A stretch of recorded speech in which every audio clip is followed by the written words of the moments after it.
Allu versus mega వివాదం చిలికి గాలివానగా కాదు, పెద్ద తుఫానుగానే మారింది. వాళ్ళు బానే ఉంటారు అంటూ బన్నీవాసు లాంటి వాళ్ళు చెప్పినా అభిమానుల మధ్య మాత్రం ఈ వివాదం పెద్ద దుమారమే రేపుతుంది. అందులోనూ ఇటీవల అల్లు అర్జున్ ఇచ్చిన స్పీచ్ తర్వాత మెగా ఫ్యాన్స్ సోషల్ మీడియాలో దూకుడు పెంచారు. అల్లు ఫ్యామిలీ మొత్తాన్ని ట్రోల్ చేస్తూ పోస్టులు పెడుతున్నారు. ఇక వీటికి దీటుగా అల్లు అభిమానులు కూడా రియాక్ట్ అవుతున్నారు.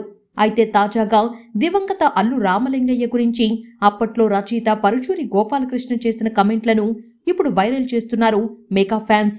ఆ రోజు అల్లు రామలింగయ్య గారు షూటింగ్ కి వస్తూనే పోయింది, స్టేట్ రౌడీ పోయింది అన్నారు. ఏం మాట్లాడుతున్నావు బాబాయ్ అని నేను అంటే, పోయిందని చెప్తున్నా కదా నేను అన్నారు. ఇది వినే చిరంజీవి గారు తెల్లబోయారు.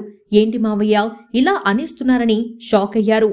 ఇది జరిగిన 5 నిమిషాలకి సారథి స్టూడియోస్ కి చెందిన శశిభూషణ్ గారు వచ్చారు.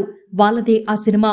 ఫస్ట్ వీక్ ఎంత అద్భుతంగా స్టేట్ రౌడీ కలెక్షన్లు సాధించిందో చిరంజీవి గారికి లెక్కలు చెప్పారు. అది విన్న తర్వాత చిరంజీవి గారు రామలింగయ్య గారిని ఒక రకంగా చూశారు.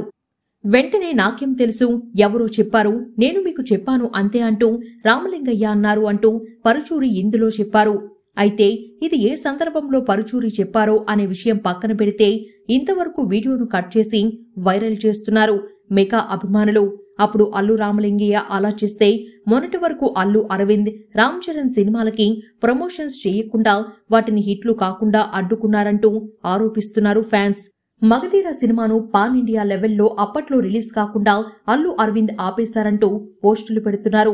వీటికి అల్లు ఫ్యాన్స్ రియాక్ట్ అవుతూ, అంటే మెగా హీరోల సినిమాల హిట్టా ఫట్టా అన్నది అల్లు ఫ్యామిలీ డిసైడ్ చేస్తుందా అంటూ కౌంటర్లు ఇస్తున్నారు.